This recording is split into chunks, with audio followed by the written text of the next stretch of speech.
नमस्कार श्रोते हो, दीपक रेगे कथाकथन चॅनलवर तुम्हा सगळ्यांचं मनापासून स्वागत. श्रोते हो, आज तुम्ही ऐकणार आहात विजय कापडी सरांच्या फुशारकी या कथासंग्रहातली कथा. या कथासंग्रहातल्या अजूनही काही कथा या आधी आपण ऐकलेल्या आहेत. इथनं पुढेही याच संग्रहातल्या कथा आपल्याला मी ऐकवणार आहे. आजच्या कथेचं नाव आहे श्रोते हो, गिफ्ट. फोन टिरिंग करायला लागला म्हणून मी रिसिव्हर उचलला, कानाला लावला. पलीकडनं मंजूळ सुरात विचारणा झाली. अशोकराव आहेत का? आहेत ना. मंजूळ आवाजाला साजेसं मार्दव आणत मीही उत्तरलो. मग त्यांना बोलवा ना जरा प्लीज. मंजूळ आवाज अधिकच मंजूळ झाला. मीच अशोकराव. कोण बोलतंय? आवाजातल्या मार्दवाची डिग्री वाढवत मी विचारलं. आपणच अशोकराव का? नक्की न? म्हणजे काय? कोण हवंय आपल्याला? आवाजातलं मगाचंच मार्दव काहीसं कमी करत मी तिला विचारलं. तुम्हीच हवे आहात. मी? हो, आत्ताच तर तुम्ही म्हणालात ना की तुम्ही अशोकराव आहात म्हणून. हॅलो, हो हो हो हो, मीच अशोकराव. आपण कोण? पलीकडून कोण बोलतंय याचा मला पत्ताच लागत नव्हता. माझं नाव जान्हवी. जान्हवी? जान्हवी कोण बरं? म्हणजे आडनाव काय? आडनाव सांगायची पद्धत आता खूप जुनी झाली. मी फक्त पहिलं नाव तेवढं सांगते. माझं नाव जान्हवी. तुम्ही मला जान्हवी किंवा जानूसुद्धा म्हणू शकता. बरं, मग पुढे काय बोलावं हे मला सुचलंच नाही. म्हणा ना जानू. म्हणेन, पण आधी एक सांगून ठेवतो, मला आशू वगैरे म्हणायचं नाही हा. माझी बायकोसुद्धा मला आशू म्हणत नाही. ठीक आहे, नोटेड द इन्स्ट्रक्शन. नाही म्हणणार तुम्हाला आशू अशोकराव. बरं जानू, पुढे बोला.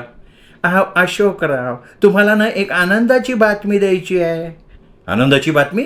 कसली आनंदाची बातमी? आनंदाची बातमी म्हणजे जी ऐकून तुम्हाला आनंद होईल, आतून उकळ्या फुटतील, हृदय उचंबळून येईल वगैरे वगैरे. आपण बातमी तर सांगा ना. उकळ्या फुटल्या किंवा हृदय उचंबळून आलं ते नंतर सांगीन मी. उकळ्या फुटल्याच पाहिजेत, बातमीच तशी आहे. हे बघा जान्हवी बाई. जान्हवी बाई काय? जानू म्हणा असं म्हटलं ना मी मगाशी. हे बघा, ते काय जानू, तुम्ही काय ते सांगून मोकळ्या का नाही होतात? हां, कटकट नुसती.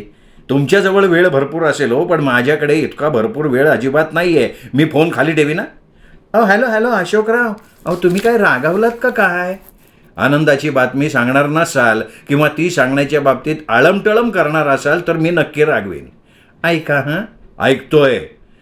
तुम्हाला कनी आम्ही गिफ्ट देणार आहोत. गिफ्ट. नाही तर तुम्हाला वाटेल लिफ्ट. गिफ्ट? कसली गिफ्ट? ते नाही आम्ही फोनवर सांगणार. ते नाहीच सांगणार आम्ही फोनवर. त्याकरता तुम्हाला इथे आमच्याकडे यायला लागेल. तुमच्याकडे? म्हणजे कुठे? घ्या, पत्ता लिहून घ्या. Room number 13, hotel Neptune, Sardar Patel मार्ग, पार्ले पूर्व. घेतला का लिहून पत्ता? हो, घेतला. वाचा. काय वाचू? बरोबर लिहून घेतलाय मी. ठीक आहे, मग आज संध्याकाळी 6:15 वाजता या आमच्याकडे तुमची गिफ्ट घेऊन जायला. आणि हो, एक विसरले आम्ही, तुमच्या मिसेसना पण घेऊन या इथे येताना. मिसेस ना? तुमची धर्मपत्नी, साध्या सिध्या भाषेत तुमची बायको.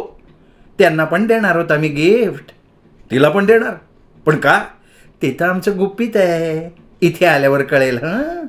ठीक आहे, पण काय हो गिफ्ट काय असेल ते? इथे आल्यावर सगळं कळेल की. मग तुम्ही येताय ना Mr and Mrs Ashokrao? Yes. Then bye, see you soon. आणि फोन बंद झाला. मी विचारात पडलो, कोण आहे ही बाया? कसली गिफ्ट देणार म्हणतीये ती? आणि बायकोला पण गिफ्ट देणार? कसली गिफ्ट देणार देव जाणे. तेवढ्यात भाजी आणायला गेलेली बायको परत आली. मी तिच्याकडे बघत म्हणालो, तू जान्हवी म्हणजे जानू तिला ओळखते का ग? जान्हवी, जानू, कोण जान्हवी, कोण जानू? तर मला तरी कुठं ठाऊक आहे. कोण जान्हवी का जानू? वो मैं जानू ना. अगं आता 10 मिनिटांपूर्वी तिचा फोन आला होता. आपल्या दोघांनाही ती गिफ्ट देणार आहे म्हणे आणि गिफ्ट आणण्याकरता आपल्याला तिच्याकडे जायला लागणार आहे. पत्ता दिलाय तिने. गिफ्ट? पण कशाबद्दल हो? कशाबद्दल ते तिथे आल्यावर कळेल म्हणाली. आपण जायचं आहे का? जाऊ की. गिफ्ट देणार आहेत म्हणजे जायलाच पाहिजे नाही का? संध्याकाळी बरोबर 6 वाजता आम्ही दोघं हॉटेल नेपच्यूनच्या दाराजवळ जाऊन उभे राहिलो. तेवढ्यात एक जण जवळ आला आणि म्हणाला, रूम नंबर 13 मध्ये जायचं आहे का तुम्हाला? अहो आम्ही गिफ्ट घ्यायला आलो आहे. त्या जान्हवीचा म्हणजे जानूचा फोन आला होता. मी अधिक माहिती देऊन मोकळा झालो. मग तुम्ही लिफ्टने पहिल्या माळ्यावर गेलात की उजव्या बाजूला पहिलीच रूम नंबर 13 आहे, तिथं जानू हातात गिफ्ट घेऊनच उभी आहे. तो सुद्धा अधिक माहिती पुरवण्यात वाकबगार वाटला. अरे वा, असा खुशी व्यक्त करणारा उद्गार काढून मी लिफ्टच्या दिशेला वळलो. 2 मिनिटात आम्ही रूम नंबर 13 समोर उभे राहिलो. दार टकटकवण्याकरता मी नेमकी जागा बघणार तेवढ्यात दार उघडलं गेलं आणि आतून एक जोडपं बाहेर आलं. त्या दोघांच्या हातात रंगीबेरंगी कागदात गुंडाळलेल्या वस्तू दिसल्या. अरे चा, म्हणजे गिफ्ट देण्याचा सोहळा सुरू झालेला दिसतोय. असं स्वतःशी पुटपुटत मी बायकोचा हात धरला आणि आतल्या दिशेनं प्रवेश घेतला. आतला हॉल प्रशस्त होता. गोलाकार आकारात सोफा सेट मांडून ठेवले होते. 4-2 जोडपी तिथे बसलेली होती. मध्यभागी कॉम्प्युटर ठेवण्यात आलेला होता. नेमक्या कोणाची गाठ घ्यायची याबद्दलचा विचार माझ्या मनात डोकावतोय तेवढ्यात एक गोरा गोमटा सूटबूट टाय घातलेला देखणा तरुण आमच्या जवळ आला आणि आदबीनं म्हणाला, आपण mister and Mrs Ashokrao correct? अहो, मी म्हणालो. बायकोनंही माझ्या होत हो मिळवला. या वेलकम वेलकम, तिथे बसा, तुम्हाला 5 मिनिटात गिफ्ट घेण्याकरता बोलवणं येईल. मधाळ हास्य चेहऱ्यावर खेळवत तो म्हणाला आणि त्याने हॉलमधल्या एका रिकाम्या सोफ्याकडे अंगुली निर्देश केला. आणि आम्ही तिथे स्थानापन्न होतोय तेवढ्यात देवळात वाजते तशी घंटा वाजली आणि कम्प्युटरवर अक्षरं उमटली, मिस्टर अँड मिसेस नंदकिशोर प्रधान. मी बायकोचं लक्ष त्या दिशेनं वेधत म्हणालो, पाहिलंस का, या दोघांना गिफ्ट मिळालेली दिसतीये. तेवढ्यात बायकोनं आमच्या शेजारच्या सोफ्यावर बसलेल्या जोडप्याकडे लक्ष वेधवलं, कारण ते जोडपं आता उठून उभं राहिलं होतं. कम्प्युटरवर नाव आल्यानंतर नेमकं काय करावं ते त्यांच्या लक्षात आलेलं दिसत नव्हतं. क्षणार्धात तो मगाचाच देखणा तरुण त्यांच्या जवळ आला आणि म्हणाला, आपण मिस्टर अँड मिसेस नंदकिशोर प्रधान, त्या केबिनमध्ये जाल कृपया. मिस्टर अँड मिसेस प्रधान हे जोडपं त्यांनी दाखवलेल्या दिशेनं निघालं. 5-1 मिनिटाच्या अवधीनंतर पुन्हा देवळात वाजली तशी घंटा वाजली. आम्ही कम्प्युटरकडे बघितलं. अभिनंदन मिस्टर अँड मिसेस प्रशांत देव अशी अक्षरं उमटली. अरेच्या, अभिनंदन कशाबद्दल बरं? असं मी बायकोच्या कानात म्हणणार तेवढ्यात तो देखणा तरुण उपस्थित झाला. सगळ्यांना उद्देशून म्हणाला, मिस्टर अँड मिसेस प्रशांत देव यांचं डील फायनल झालं, त्यांना गिफ्ट मिळाली. तेवढ्यात आणखीन एक केबिनमधनं जोडपं बाहेर आलं. त्यांच्या हातात रंगीबेरंगी कागदात गुंडाळलेल्या गिफ्ट्स दिसल्या. ती दोघं बाहेरच्या दिशेनं जायला लागली. तेवढ्यात घंटा वाजली. कॉम्प्युटरवर अक्षरं उमटली, मिस्टर अँड मिसेस अशोकराव. मी ताडदिशी उभा राहिलो. बायकोही उठून उभी राहिली. आमच्या अपेक्षेप्रमाणे तो देखणा तरुण जवळ आला आणि म्हणाला, मिस्टर अँड मिसेस अशोकराव, त्या केबिनमध्ये कृपा करून जाल का? आम्ही दोघं उत्साहानं निघालो. केबिनचं दार उघडून आत शिरलो. आत एक टेबल होतं. टेबलच्या पलीकडच्या खुर्चीवर एक तरुण आणि एक तरुणी बसलेली होती. आमच्याकडे बघत त्या दोघांनी दिलखेचक हास्य केलं आणि म्हणाले, बसा.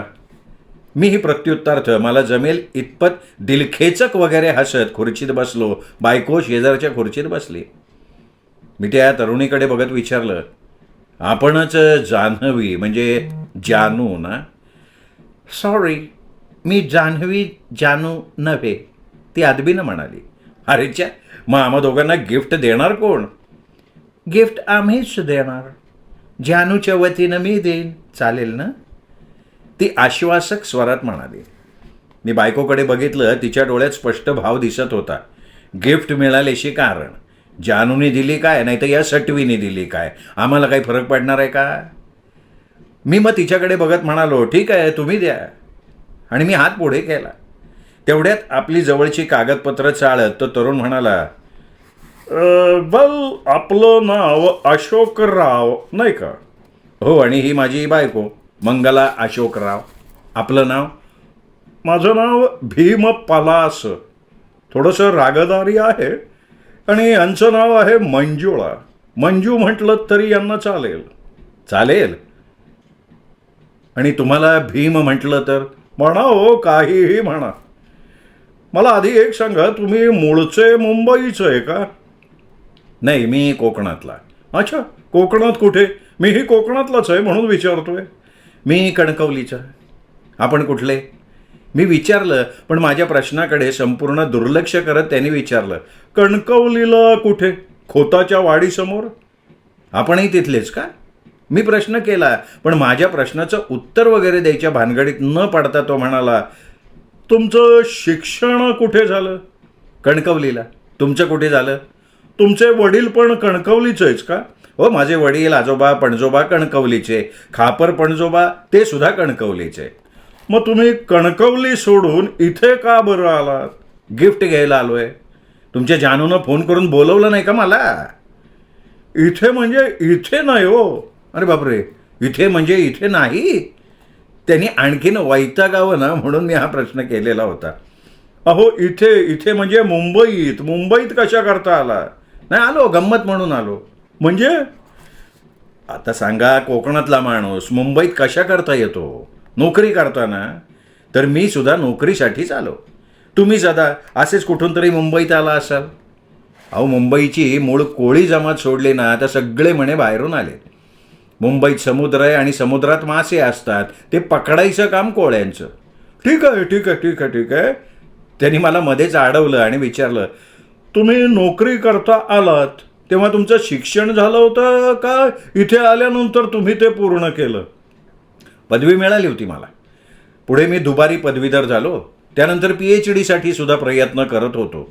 मी ठोकून दिलं आपलं आणि विचारलो, हे काय हो, तुमच्या या प्रश्नांचा आणि मला देण्यात येणाऱ्या गिफ्टचा संबंध आहे का? तुम्ही PhD केली? अरे वा वा वा. विषय कुठला होता तुमचा? विषय मी गाईडकडनं घेणार होतो. हां, पण कुठला विषय ते तर सांगा. काय सांगणार? गाईड मिळाला नाही, त्यामुळे PhD करायचं राहून गेलं. तुम्हाला गाईड मिळाला नाही? आश्चर्यच म्हणायला लागेल. अहो, आजकाल पैशाला पासरीभर PhD वाले मिळतात. त्या सगळ्यांना गाईड मिळालेत. तुम्हाला एकही मिळालं नाही, असं कसं बरं? कर्म माझं. आता गिफ्ट तरी मिळेल का मला? मिळेल ना, मिळेल मिळेल. PhDचं जाऊ द्या. तुम्ही मगाशी दुबारी पदवीधर असं काहीतरी म्हणालात, त्याचा अर्थ काय? अहो, दुबारी पदवीधर म्हणजे डबल ग्रॅज्युएट. हां, मला दुबारी बंदूक ठाऊकी होती. दुबारी पदवीधर आहे ना, पदवीधर दुबारी तो पहिल्यांदा बघितला. मी बायकोकडे बघितलं आणि म्हणालो, हे बघा भीमपलासराव, मला वाटलं तुम्ही माझी मस्करी करताय. आता बास झालं नाही. गिफ्ट कधी देताय तेवढं सांगा. हां, सांगेन हो मी. आणि काही तुमची मस्करी वगैरे काही करत नाहीये. आम्ही दोघंही कोकणवासी आहोत, म्हणजे आपण सगळे गाववाले, म्हणून थोडं स्वातंत्र्य घेतलं. नाव टू बिझनेस. अगदी बरोबर आहे, नाव टू बिझनेस. गिफ्ट द्या, मला मोकळं करा. खुर्चीवरून किंचित उठल्यासारखं करत मी म्हणालो, बसा हो, गिफ्ट जाणार आहे कुठे? एक सांगा, तुमचा विवाह किती साली झाला? आमचा विवाह गेल्या शतकात झाला. गेल्या शतकात? म्हणजे 1990 साली.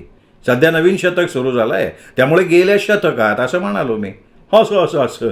बाई, तुम्ही सुद्धा कणकवलीच्या का? नाही, ती कुडाळची आहे. मी बायकोच्या वतीने सांगून मोकळा झालो. म्हणजे लग्न झाल्यावर तुम्ही कुडाळून मुंबईला आलात? नाही. काय आहे, लग्न झाल्यानंतर ती गेली कणकवलीला. काय प्रश्न विचारताय राव? लग्नानंतर कुठलीही बाई नवऱ्याबरोबर नवरा जिथे राहतो तिथे येते का नाही? असं. आणखीन एक विचारू का? म्हणजे अर्थात तुम्ही रागवणार नसाल तर. हे बघा भीमपलास साहेब, तुम्ही गिफ्ट देणार आहात तेव्हा रागवण्याचा प्रश्नच येत नाही. पण तुम्ही हे सगळे प्रश्न का विचारताय हे माझ्या काही लक्षात येत नाही हो. मनात खदखदणाऱ्या रागाला आवर घालत मी संयमपूर्वक म्हणालो, येईल लवकर तुमच्या लक्षात येईल. आणि तुम्हाला आम्ही तुमचा किती फायदा करून देणार आहोत हेही लक्षात येईल. तर मग प्रश्न असा आहे की तुम्ही हनीमून करता कुठे गेला होता? मी बायकोकडे बघितलं, ती लाजली. मी भीमपलासच्या डोळ्यात डोळा भिडवत म्हणालो, तुमचा विश्वास नाही बसणार कदाचित, पण त्याला माझा नाईलाज आहे. आमच्या हनीमूनसाठी आम्ही गेलो होतो स्वित्झर्लंडला. माझ्या आजवरच्या आयुष्यातली एक जबरदस्त थाप मी ठोकलेली होती. काय सांगताय? समोरचे दोघे दचकलेले होते. मला वाटलंच होतं तुम्ही दचकणार. खरंच तुम्ही स्वित्झर्लंडला गेला होता? काय तुमचा काही विश्वास बसलेला दिसत नाही आहे. पण त्याला आता मी काय करणार ना. नाही, विश्वास बसत नाही असं नाही, पण पुन्हा विचारतो, खरंच तुम्ही स्वित्झर्लंडला गेला होतात का हो? खरंच गेलो होतो. अहो काय सुंदर देश आहे हो. सगळीकडे बर्फच बर्फ असतं. आमच्या या बायकोनं कितीतरी बर्फ खाल्ला तिथे, पण बर्फ अजिबात बाधला नाही बघायला. नाही का ग? अच्छा, आनंद आहे. तर तुम्हाला प्रवासाची आवड आहे. वा, म्हणजे खूप प्रवास करत असाल तुम्ही, नाही का? आवड आहे. मुंबईमधला लोकल प्रवास खूपच झालाय माझा. मुंबई बाहेरच्या प्रवासाबद्दल म्हणतोय आम्ही. मुंबईच्या बाहेरही गेलोय की मी. घारापुरीला गेलोय, शहाडला गेलोय, माथेरान, खंडाळा, लोणावळा सगळं झालंय माझं. ते तर झालंच हो, पण गोवा, केरळ, म्हैसूर, उटी, झालंच तर शिमला, कुलू मनाली आवडेल का तुम्हाला जायला? निश्चित आवडेल. पण काय हो, तुमची काय ट्रॅव्हल कंपनी आहे का? नाही, आमची ट्रॅव्हल कंपनी नाही आहे, पण तुम्ही प्रवासाला निघाल तेव्हा त्या ठिकाणच्या हॉटेलमध्ये राहायची सोय आम्ही करू शकतो. काय सांगताय? आणि ही सोय मोफत असेल बरं का. टंडिशी बॉम्ब टाकला गेला होता. मोफत? यस, मोफत. फुकट किंवा बंबईया हिंदीत सांगायचं तर फोकट में हो जाएगा सब. आता कसं वाटतंय? नाही, माझा नाही विश्वास बसत. पण एक सांगा, तुम्हाला हे कसं जमतं म्हणजे फोकट में? ते आमचं ट्रेड सिक्रेट आहे. थोडक्यात सांगायचं तर जमवून आणतो आम्ही. तर अशा मोफत हॉटेलात राहण्याची व्यवस्था आम्ही फुकटात केली तर तुमची काही हरकत आहे का? किंवा तुम्हाला काही अडचण आहे का? फुकटात? फोकट में? हो, फोकट में. नाही, मग माझी हरकत किंवा अडचण कशाला असेल मला? पण मला लगेच त्याकरता प्रवासाला जायला लागणार नाही ना? नाही, मुळीच नाही. हॉटेलतर्फे तुम्हाला आगाऊ सूचना दिली जाईल की तुमची रूम बुक झालेली आहे, या आता. समजा ती तारीख किंवा वेळ तुम्हाला सोयीची वाटत नसेल तर तुम्ही तसं कळवू शकता. अजिबात जायचं नसेल तर येणं जमणार नाही असं ठणकावून सांगू शकता. किंवा तुमच्या एखाद्या मित्राला किंवा मैत्रिणीला ती संधी तुम्ही उपलब्ध करून देऊ शकता. थोडक्यात काय, तर कुठलीही जबरदस्ती नाहीये. I see. मग ही स्कीम खरोखर फार चांगली आहे बरं का. मी मान डोलवली. अहो चांगली काय म्हणताय? फर्स्ट क्लास म्हणा, फर्स्ट क्लास. आम्ही तुम्हाला पॉश हॉटेलातली पॉश रूम देऊ. पॉश हॉटेलातली पॉश रूम? आणि ती सुद्धा फुकटात? तुमच्या या आश्वासनावर ना शेंबड्या पोराचा सुद्धा विश्वास वाटणार नाही. माझी गोष्ट द्या सोडून. अहो खरंच देणार आहोत. वर्षभरातून 3 ते 4 वेळा देशातल्या उत्तमोत्तम हॉटेलांकडून तुम्हाला पत्र येतील की आमच्याकडे या आणि फुकट राहा. अरे बापरे. पण त्याच्यासाठी आम्हाला तुमची मदत पाहिजे. नुसतं अरे बापरे म्हणू नका. आलात मूळ पदावर. आमच्या गिफ्ट्स कुठे आहेत सांगा? गिफ्ट्स पळून नाही जात आहेत हो. तुमची मदत म्हणजे आमच्या हॉटेल प्रोजेक्टमध्ये तुम्ही गुंतवणूक करायची, म्हणजे तुमची इन्व्हेस्टमेंट करायची. 15,000 रुपये किंवा त्या पटीत 5 वर्षांकरता आम्ही तुम्हाला 15% व्याज देऊ. आमच्याकडे गुंतवणूक केली तर आम्ही तुम्हाला इतर हॉटेलात पॉश रूम्स उपलब्ध करून देऊ, अगदी फुकटात. आणि आता जाता तुम्हाला गिफ्ट सुद्धा देऊ. मी बायकोकडे बघितलं. इतका वेळ गप्प बसलेली मंजुळा म्हणाली, वहिनींनाही आमची योजना आवडली आहे. 15,000 रुपये गुंतवण्यात काही हरकत नाही असं वहिनींचं मत दिसतंय. पण माझ्याजवळ कुठे जातं या क्षणी 15,000 रुपये? कॅश नसतील हो, बँकेत असतील ना पैसे. आम्ही चेक स्वीकारू. चेक देऊ म्हणता का? ठीक आहे, देईन मी, चेक देईन. मी खिशातून माझ्या नकळत चेकबुक काढलं. या फॉर्मवर सही करा. आता मी तुम्हाला जे सांगितलं ते सगळं त्यात लिहिलंय. अर्थात तुमचा विश्वास बसत नसेल तर तुम्ही ते सगळं वाचून काढू शकता. वाचून झालं की सही करा. 15,000चा चेक मी त्याच्या सुपूर्द केला. Wonderful, it's a deal. त्यांनी एक बटन दाबलं आणि माझ्याकडे बघत म्हणाला, आता तुमचं नाव बाहेरच्या हॉलमध्ये ठेवण्यात आलेल्या कम्प्युटरवर झळकेल आणि सगळ्यांच्या ध्यानात येईल की तुम्ही आमच्या प्रोजेक्टमध्ये गुंतवणूक केलेली आहे. समाजात तुम्हाला मानसन्मान मिळेल, म्हणजे स्टेटस. ते ठीक आहे, पण आमच्या गिफ्ट कुठे आहेत? हे काय, इथंच आहे. असं म्हणत त्यांनी मंजुळाकडे बघितलं. मंजुळा लगबगीनं उठली. भिंतीमधल्या कपाटातून रंगीबेरंगी चकचकीत कागदात गुंडाळलेली एक गिफ्टचं पॅकेट तिने बाहेर काढलं, आम्हाला देऊन टाकलं. माझ्याकडे बघून मधाळ आवाजात हसत म्हणाली, गुड लक. काय आहे हो या गिफ्टमध्ये? असं विचारत मी पार्सलचा कागद काढायला लागलो तर भीमपालास म्हणाला, सॉरी सर, सॉरी, हे पार्सल तुम्हाला तुमच्या घरी जाऊन उघडावं लागेल, इथे नाही, कारण ते सरप्राईज गिफ्ट आहे. ठीक आहे. असं म्हणत मी आणि बायकोनं दोन्ही पार्सल्स काकोटीला मारली आणि आम्ही निघालो.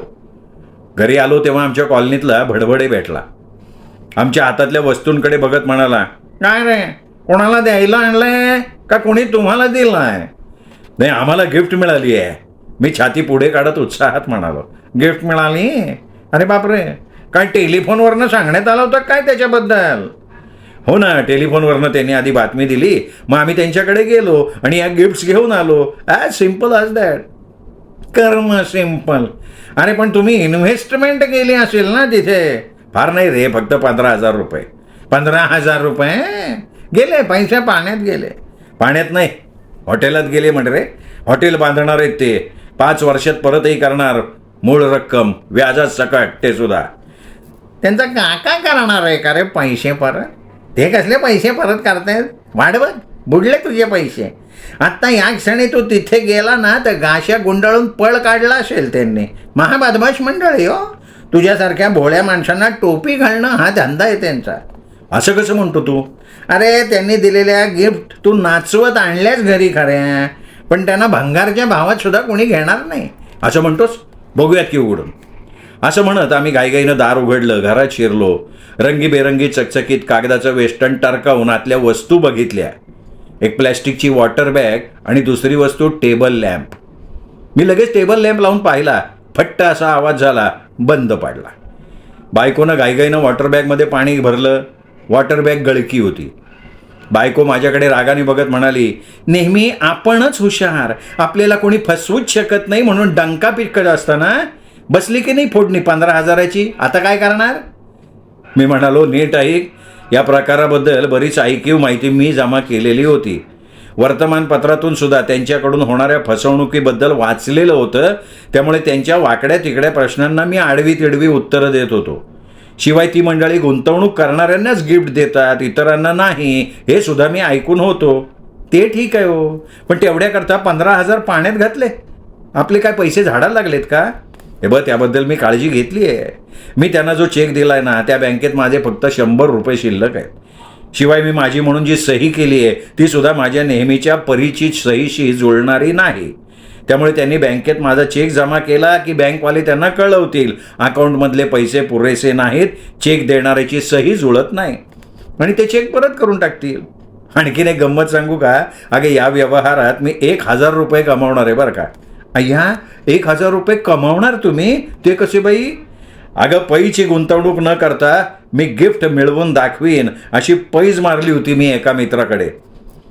ती मंडळी फोन करून गिफ्ट घेऊन जा असं सांगतात, पण प्रत्यक्षात देतात गिफ्ट ती गुंतवणूक करणाऱ्याला, इतरांना देत नाहीत.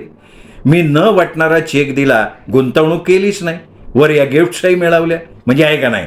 मी त्याच्याकडून आता 1,000 रुपये वसूल केल्याशिवाय राहणार नाही. अय्या, खरंच की. बायको माझ्याकडे कौतुकाने बघायला लागली. पुढच्या क्षणी ती क्षणात नादुरुस्त झालेल्या टेबल लॅम्पकडे आणि गळक्या वॉटर बॅगकडे बघत म्हणाली, पण या मेल्या गिफ्ट जर टिकाऊ असतं तर मजा आली असती नाही का? गेली गेली गेली, बायकांच्या शेवटी तो जातीवर गेली. असं म्हणत मी बायकोच्या पाठीत एक धपाटा घातला. दुसरं काय करणार सांगा बरं. श्रोते हो, तुम्ही ऐकत होतात कापडी सरांची कथा गिफ्ट. ही कथा आपल्या मित्रपरिवारात, नातेवाईकात शेअर करा, त्यांनाही हा विनोदाचा आनंद लुटू द्यात. आणि तुम्ही मात्र भेटत राहा दीपक रेगे कथाकथन चॅनलवर अशाच उत्तम उत्तम कथा ऐकत राहण्यासाठी. नमस्कार.